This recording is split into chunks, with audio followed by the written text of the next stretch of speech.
Hello friends, welcome to my YouTube channel school please. तो आज का हमारा टॉपिक है पास्ट इंडेफिनिट टेंस। स्टार्ट करते हैं आज का टॉपिक। देखिए, मैंने टेंस की जो सीरीज स्टार्ट की है उसमें मैं आपको 4 टेंस समझा चुका हूँ। जो प्रेजेंट टेंस के चारों भाग हैं वो मैंने आपको समझा दिए हैं। आज का हमारा टॉपिक है पास्ट इंडेफिनिट टेंस और यहीं से हमारा पास्ट टेंस स्टार्ट हो जाता है। सबसे पहले मैं आपको आज इसकी पहचान बताऊँ। जो पास्ट इंडेफिनिट टेंस के सेंटेंसेज होते हैं उन सेंटेंस के लास्ट में ता था, ती थी, ते थे, या, ये, या बड़े आ की मात्रा, बड़ी ई की मात्रा या ए की मात्रा, इस प्रकार के शब्द वाक्यों के लास्ट में आते हैं। यदि सेंटेंस के लास्ट में इनमें से कोई वर्ड हमें देखने को मिलता है तो वो सेंटेंस हमारा पास्ट इंडेफिनिट टेंस का होता है।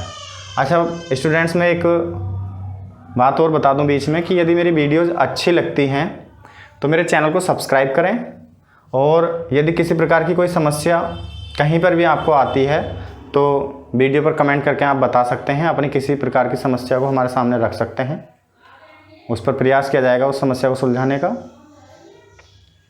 तो पास्ट इंडेफिनिट टेंस में पहले बताता हूँ अफर्मेटिव सेंटेंसेस। देखिए, जो हमारे पास्ट इंडेफिनिट टेंस के अफर्मेटिव सेंटेंसेस होते हैं उनके लिए जो वर्ड ऑर्डर हमारा होगा उसमें हम सबसे पहले सब्जेक्ट की इंग्लिश लगाएंगे। जो सेंटेंस का सब्जेक्ट होगा, ए टू जेड कोई भी सब्जेक्ट हो उसकी इंग्लिश हम सबसे पहले लगाएंगे, और उसके बाद हम इसमें वर्ब की सेकंड फॉर्म का यूज करते हैं। यहाँ पर कोई भी हेल्पिंग वर्ब हम प्रयोग में नहीं लाते हैं। सब्जेक्ट के बाद वर्ब की सेकंड फॉर्म लगाई जाती है डायरेक्ट, और उसके बाद जो सेंटेंस का ऑब्जेक्ट बचा है उस ऑब्जेक्ट को सेंटेंस के लास्ट में लगा दिया जाता है, और इस प्रकार से हमारा सेंटेंस कंप्लीट हो जाता है। जैसे एक सेंटेंस मैं आपको यहाँ पर लिखकर बता रहा हूँ। एग्जाम्पल, वह दिल्ली गया। ये सेंटेंस है, वह दिल्ली गया। लास्ट में या ये में से कोई एक वर्ड है। सेंटेंस को स्टार्ट करते हैं। सबसे पहले सब्जेक्ट, जो सेंटेंस का सब्जेक्ट है ही, उसकी इंग्लिश लगा देंगे। उसके बाद वर्ब की सेकंड फॉर्म, वर्ब है इसमें जाना, तो जाने की सेकंड फॉर्म है वेंट। दिल्ली टू दिल्ली। देखिए, सेंटेंस कोई भी छोटा हो या बड़ा हो, इसी प्रकार से हम उसको इंग्लिश में ट्रांसलेट कर देंगे। पास्ट इंडेफिनिट टेंस के जो अफर्मेटिव सेंटेंस होते हैं उसमें हम वर्ब की सेकंड फॉर्म का यूज करते हैं। ये बात ध्यान रखने वाली होती है। एक सेंटेंस और मैं इसमें आपको एग्जाम्पल के तौर पर बनाकर दिखा रहा हूं। सेंटेंस है, हम कल पार्क में क्रिकेट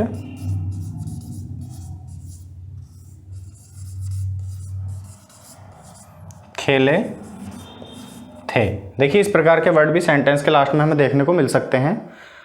ये सेंटेंस भी हमारा पास्ट इंडेफिनिट टेंस का ही है। वी, वर्ब है खेलना, खेलने की सेकंड फॉर्म लगाएंगे प्ले।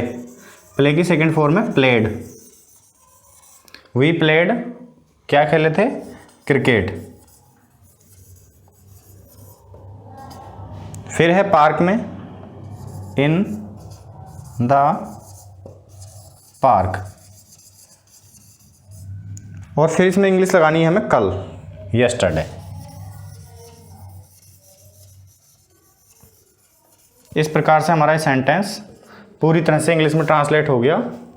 देखिए, उसके बाद आते हैं निगेटिव सेंटेंसेस। जो सेंटेंस हमारे पास्ट इंडेफिनिट टेंस के निगेटिव सेंटेंस होंगे उनको इंग्लिश में ट्रांसलेट करते समय सबसे पहले हम सब्जेक्ट की इंग्लिश लगाएंगे, और उसके बाद हम यूज करते हैं डिड नॉट। डिड नॉट, और यहां पर उसके बाद में हम वर्ब की फर्स्ट फॉर्म का यूज करते हैं, और जो सेंटेंस का ऑब्जेक्ट होता है उसको हम लास्ट में लगाते हैं, उसके बाद फुल स्टॉप। देखिए, मैं एक बार फिर से बता दूं, जो पास्ट इंडेफिनिट टेंस के अफर्मेटिव सेंटेंसेस होते हैं उनमें हम वर्ब की सेकंड फॉर्म का यूज करते हैं, परंतु उसके बाद सेंटेंस निगेटिव हो या इंट्रोगेटिव, हम उसमें फिर वर्ब की फर्स्ट फॉर्म का यूज करते हैं। परंतु एक बात और होती है कि यदि सेंटेंस हमारा निगेटिव है और वो कभी नहीं वाला है, कभी नहीं की इंग्लिश होती है नेवर। यदि सेंटेंस में कभी नहीं आया है तो उसको हम इस प्रकार से ट्रांसलेट करेंगे कि सबसे पहले सब्जेक्ट की इंग्लिश लगाएंगे और उसके बाद लगाएंगे नेवर। नेवर मीन्स कभी नहीं, और उसके बाद में हमें वर्ब की सेकंड फॉर्म का ही यूज करना पड़ेगा। ये बात ध्यान देने वाली है। उसके बाद ऑब्जेक्ट और लास्ट में फुल स्टॉप। दोनों सेंटेंस में बनाकर यहाँ पर आपको दिखा रहा हूँ एग्जाम्पल। पहला एग्जाम्पल है रोहन यहाँ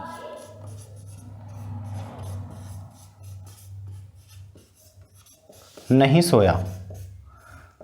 past indefinite tense negative sentence. Rohan subject है, इसका सबसे पहले लगाएंगे डिड नॉट। स्लीप सोने की इंग्लिश स्लीप, यहां पर हम वर्ब की फर्स्ट फॉर्म का यूज करेंगे हेयर। ये सेंटेंस नहीं वाला था, एक सेंटेंस कभी नहीं वाला और मैं यहां पर बता रहा हूं। मैंने उसे कभी नहीं पढ़ाया।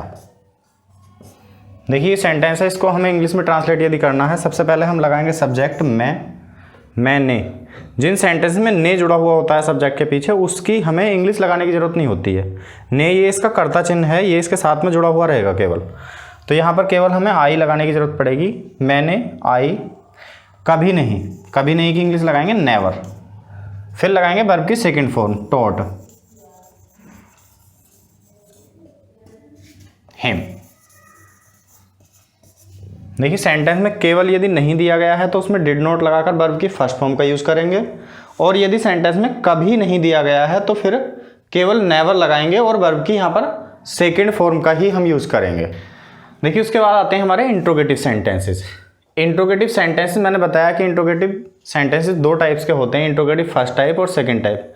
परंतु पास्ट इंडेफिनिट टेंस में हमें WHO वाले जो सेंटेंस होते हैं हु वाले, उनके लिए भी एक अलग से रूल फॉलो करना पड़ता है। तो यहाँ पर मैं तीनों रूल लिख रहा हूँ। सबसे पहले इंट्रोगेटिव फर्स्ट टाइप के लिए सबसे पहले हम लगाएंगे यहाँ पर डिड।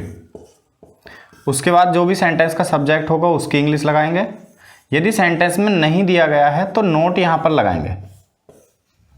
उसके बाद में वर्ब की फर्स्ट फॉर्म का यूज करेंगे हम यहाँ पर,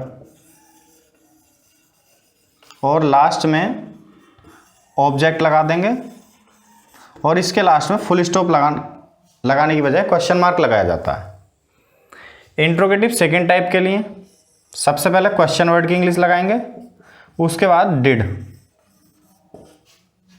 उसके बाद हम सब्जेक्ट रखेंगे जो सेंटेंस का सब्जेक्ट होगा। सेंटेंस में यदि नहीं आया है तो नोट सब्जेक्ट के बाद लगाया जाता है। यहाँ पर मैं एक बात और बता दूं, इन दोनों ही सेंटेंसेस में इंट्रोगेटिव फर्स्ट टाइप हो या सेकंड टाइप, यदि कभी नहीं दिया गया हो तो सब्जेक्ट के बाद नेवर लगाएंगे। बाकी कहीं कोई परिवर्तन नहीं होगा, केवल नोट के स्थान पर हम नेवर का यूज कर देते हैं, और नेवर के साथ भी फिर यहाँ पर हम वर्ब की फर्स्ट फॉर्म का ही यूज करेंगे। यदि सेंटेंस इंट्रोगेटिव है और कभी नहीं आया है तो उसमें नेवर के साथ भी वर्ब की फर्स्ट फॉर्म का यूज हम इसलिए करेंगे क्योंकि सेंटेंस में हम डिड का यूज कर चुके हैं। जिस सेंटेंस में डिड का यूज कर लिया जाता है तो फिर हम वर्ब की फर्स्ट फॉर्म का ही यूज करते हैं। अब यहाँ पर मैं हु वाले सेंटेंस के लिए बता दूं, यदि सेंटेंस हु वाला है, मतलब कौन वर्ड अगर सेंटेंस के बीच में आया तो सबसे पहले हम हु लगाएंगे, और उसके बाद यहाँ पर हम वर्ब की सेकंड फॉर्म लगाएंगे,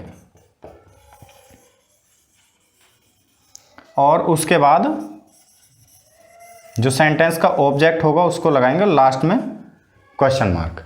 देखिए ये जो सेंटेंस होते हैं इनमें कोई भी सब्जेक्ट नहीं होता, जो इसका सब्जेक्ट होता है ये हु होता है, इसलिए इनको अफर्मेटिव वाले रूल से बनाया जाता है। परंतु सेंटेंस ये इंट्रोगेटिव होता है, इसलिए लास्ट में मार्क ऑफ इंट्रोगेशन लगाना होता है। अब मैं इनके एग्जाम्पल आपको बता रहा हूँ तीनों के।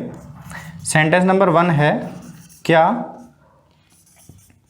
बच्चों ने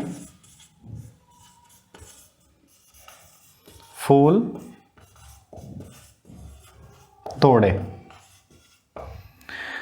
डिड द चिल्ड्रन, सब्जेक्ट है इसका बच्चों ने, यहां पर हमने सब्जेक्ट लगा दिया, उससे पहले डिड लगाया, फिर लगाएंगे वर्ब। वर्ब है इसकी प्लक, प्लक मीन्स तोड़ना।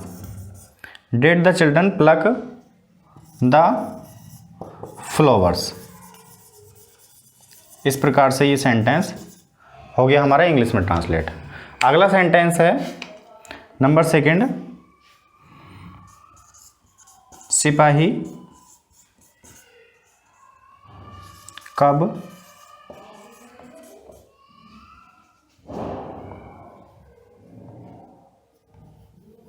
सिपाही यहाँ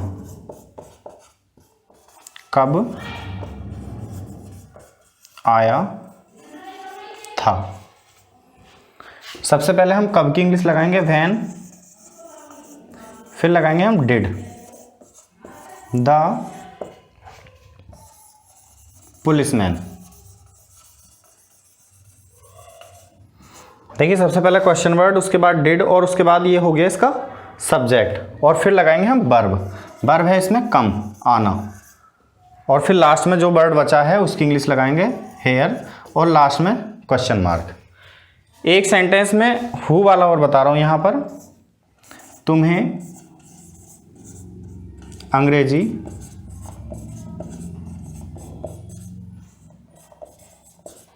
किसने पढ़ाई। देखिए इस सेंटेंस को हम ऐसे भी कह सकते हैं कि तुम्हें अंग्रेजी कौन पढ़ाता था, या किसने पढ़ाई। यहाँ पर किसने के लिए भी हम हु का यूज करेंगे, इसलिए सबसे पहले हु लगाएंगे, फिर लगाएंगे पढ़ाने की सेकंड फॉर्म टॉट,